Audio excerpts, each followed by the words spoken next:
twins.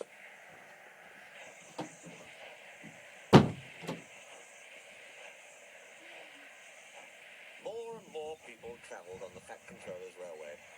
More and more ships came to the harbours. Everyone had to work very hard indeed.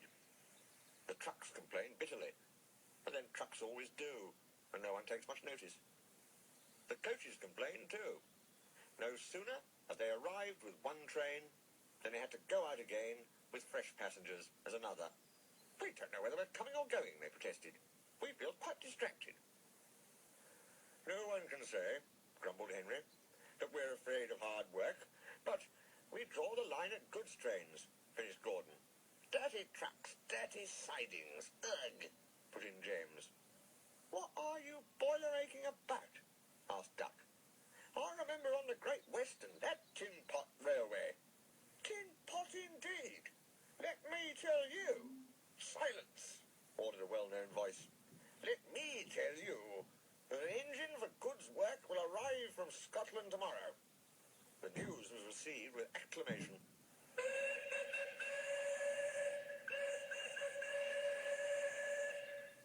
The Fat Controller stared. Did you say 2 engines, Inspector? Yes, sir. Then send the other back at once. Certainly, sir. But which? The Fat Controller stared again. Engines have numbers, Inspector? He explained patiently. We bought number 57646. Send the other one back. Quite so, sir. But there is a difficulty. What do you mean? The 2 engines are exactly alike, sir, and have no numbers. They say they lost them on the way. The Fat Controller seized his hat. We'll soon settle that nonsense, he said grimly. The 2 engines greeted him cheerfully. I hear you've lost your numbers, he said. How did that happen? The mourner slyly slip it off, sir. You ken who it is. The engines spoke in chorus. I know. Accidentally on purpose. The twins looked pained. Sir, you wouldn't be thinking we lost them on purpose. I'm not so sure, said the Fat Controller. Now then, which of you is 57646? Oh, that's, is just what we canna mind. The Fat Controller looked at their solemn faces. He turned away. He seemed to have difficulty with his own. He swung round again. What are your names? Donald and Dougie, sir. Good, he said. Then your controller can tell me which of you is which. Oh, he'll get no muckle help for him, sir. Why? He didn't ken our names, sir. How could he? We only given ourselves names when we lost our numbers. One of you, said the Fat Controller, is playing truant. I shall find him out and send him home. Inspector, he ordered, give these engines numbers and set them to work. He walked sternly away.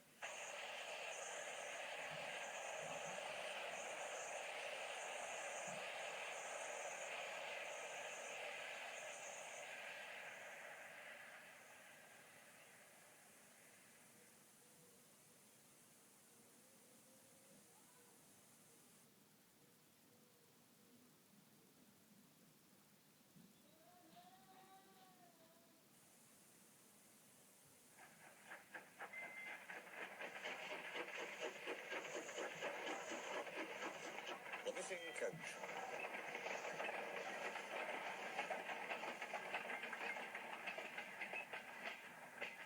Soon workmen came to give the twins their numbers. Donald was 9 and Douglas 10. When the men went away, they were left alone in the shed. You may have noticed, Dougie, that yon painters forgot something. What did they forget?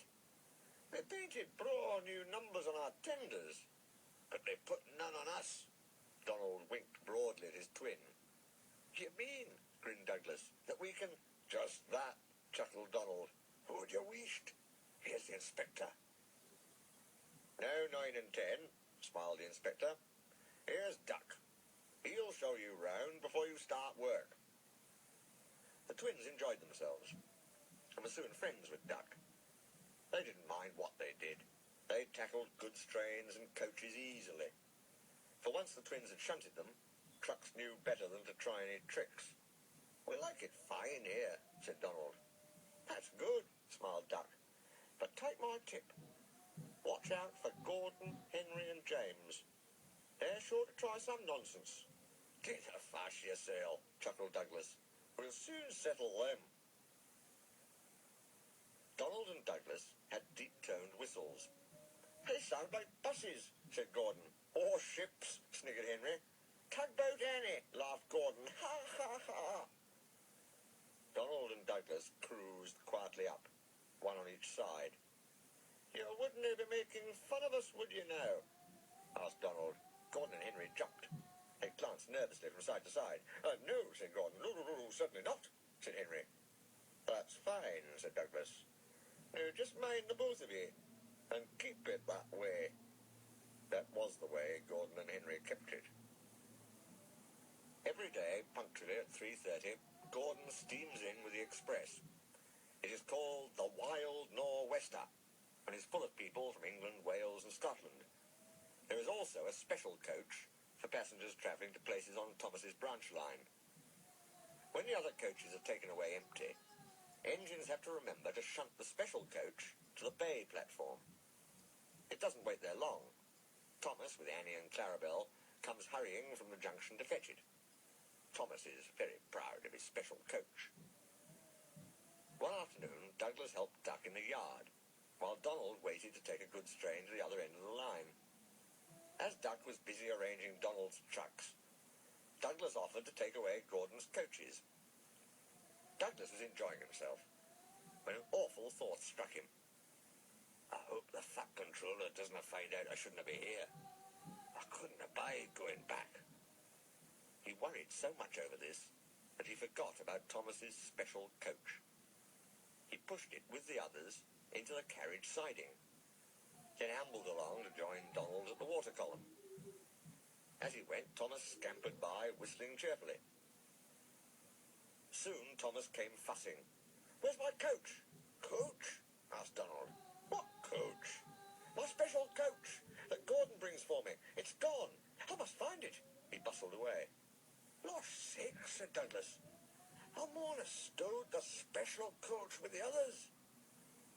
You see that? Exclaimed Donald's driver. A mob of angry passengers erupted from the siding. They're complaining to the fat controller. He'll be coming here next. Now listen, said Douglas's driver. We'll change tenders. Then I'll wire with ye, Donald, and take yon goods. Do not fash about us. Quick now, do as I say. The fat controller and 3 passengers walked towards them.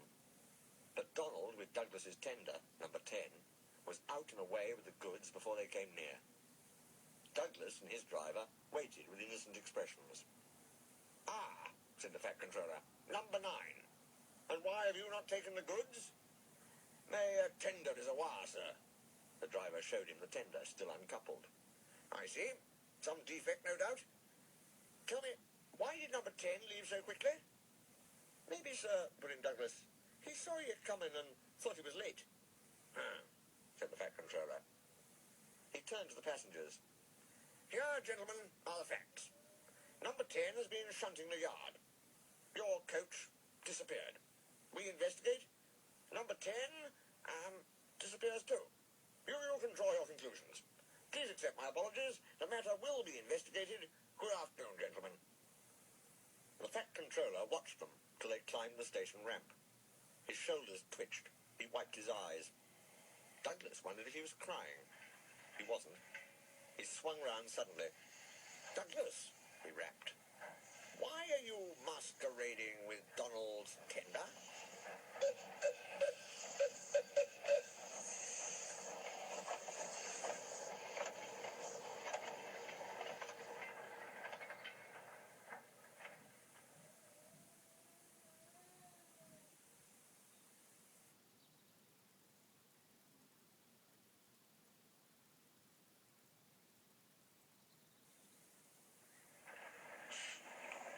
BREAKVAN.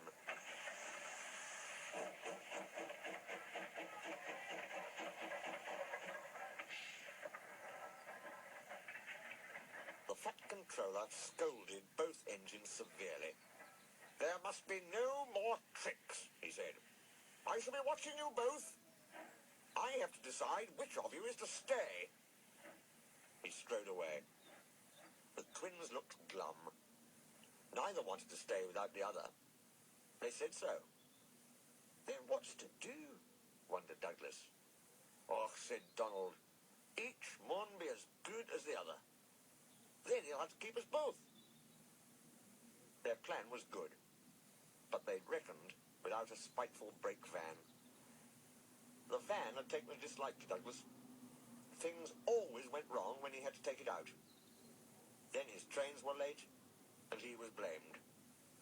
Douglas began to worry. You're a muckle nuisance, said Donald one day. It's to leave ye behind I'd be wanting. You can't, said the van. I'm essential. Och, aye, Donald burst out. You're nothing but a screeching and a noise when all's said and done. Spite Dougie, would ye? Take that! Ow, ow, ow! Cried the van. Who'd you wished? Said Donald severely. There's more coming if you misbehave. The van behaved better after that. Douglas's trains were punctual, and the twins felt happier. Then Donald had an accident. He backed into a siding. The rails were slippery.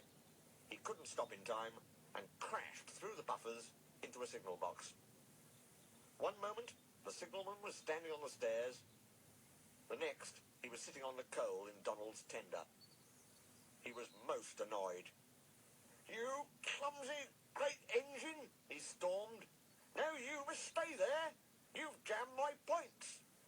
It serves you right for spoiling my nice new signal box. The fat controller was cross too. I am disappointed, Donald, he said. I did not expect such clumsiness from you. I had decided to send Douglas back and keep you. I'm sorry, sir. But Donald didn't say what he was sorry for. We know, don't we? I should think so too, went on the fat controller indignantly. You have upset my arrangements. It is most inconvenient. Now James will have to help with the goods work while you have your tender mended. James won't like that. The fat controller was right. James grumbled dreadfully.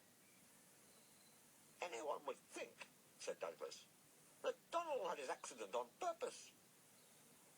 I heard tell, he went on, about an engine and some tar wagons. Gordon and Henry chuckled. Shut up, said James. It's not funny. Well, said Douglas innocently. Surely, James, it wasn't he. He didn't say. James didn't say. He was sulky next morning and wouldn't steam properly.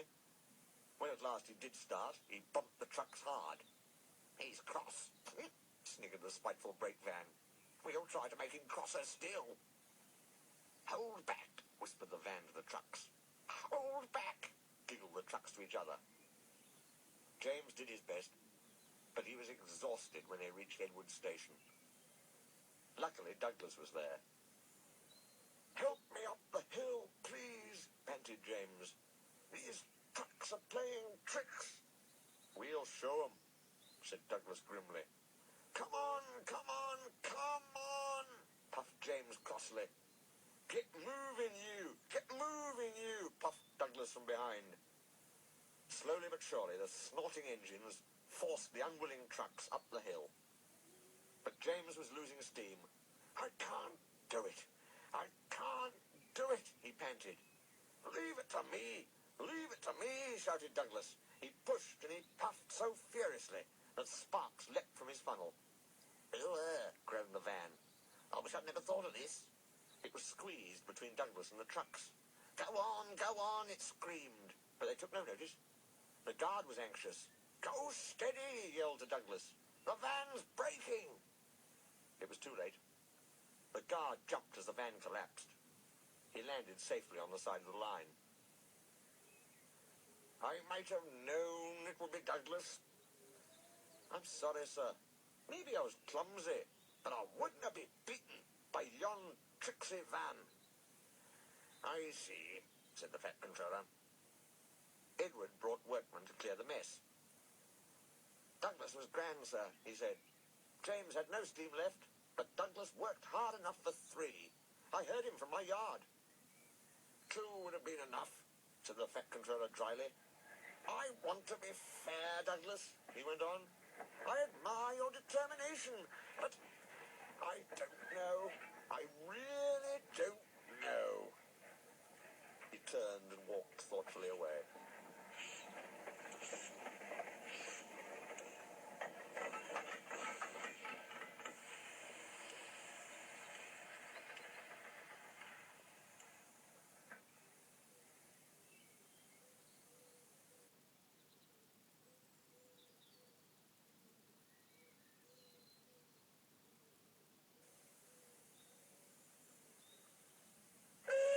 The Deputation.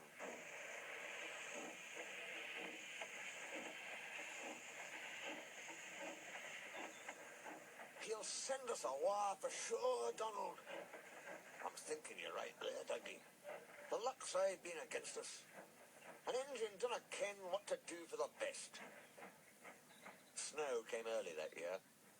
It was heavier than usual. It stayed, too, and choked the lines. Most engines hate snow. Donald and Douglas were used to it. They knew what to do. Their drivers spoke to the inspector, and they were soon coupled back to back with a van between their tenders. Then, each with a snowplough on their fronts, they set to work. They puffed busily backwards and forwards, patrolling the line. Generally, the snow slipped away easily, but sometimes they found deeper drifts. Then they would charge them again and again, snorting, slipping, puffing, panting, till they had forced their way through. Presently they came to a drift which was larger than most. They charged it and were backing for another try. There was a feeble whistle. People waved and shouted. "Lost sakes, Donald! It's Henry! Do not fuss yourself, Henry! Bide a wee! We'll have you out!"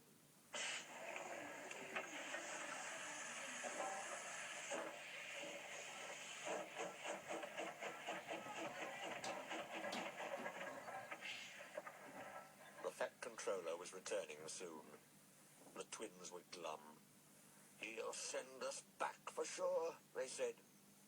"It's a shame," sympathised Percy. "A lot of nonsense about a signal box," grumbled Gordon. "Too many of those, if you ask me."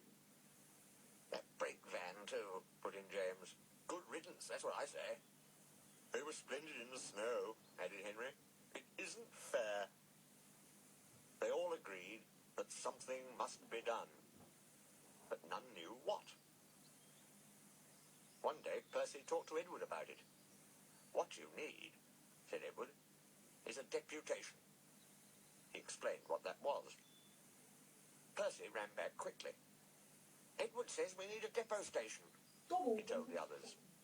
"Of course," said Gordon. "The question is..." "What is a desperation?" asked Henry. "It's when engines tell the Fat Controller something's wrong and ask him to put it right." "Did you say, tell the Fat Controller?" asked Duck thoughtfully. There was a long silence. "I propose," said Gordon at last, "that Percy be our, disputation." "Hi!" squeaked Percy. "I can't." "Rubbish, Percy," said Henry. "It's easy." "That's settled then," said Gordon. Poor Percy wished it wasn't. "Hello, Percy. It's nice to be back." Percy jumped. Some trucks went flying. Yes, sir, please, sir." "You look nervous, Percy. What's the matter?" "Please, sir, they've made me a desperation, sir. To speak to you, sir. I don't like it, sir." The Fat Controller pondered. "Do you mean a deputation, Percy?" he asked. "Yes, sir, please, sir. It's Donald and Douglas, sir. They say, sir, that if you send them away, sir, they'll be turned into scrap, sir. That'll be dreadful, sir. Please, sir, don't send them away, sir. They're nice engines, sir." "Thank you, Percy. That will do." He walked away. "I had a deputation yesterday," said the Fat Controller. "I understand your feelings, but I do not approve of interference." He paused impressively. "Donald and Douglas, I hear that your work in the snow was good. What colour paint would you like? The twins were surprised. Oh, blue, sir, please. Very well. But your names will be painted on you.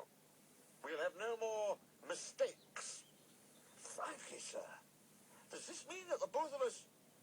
The Fat Controller smiled. It means that the rest of his speech was drowned in a delighted chorus of cheers and whistles.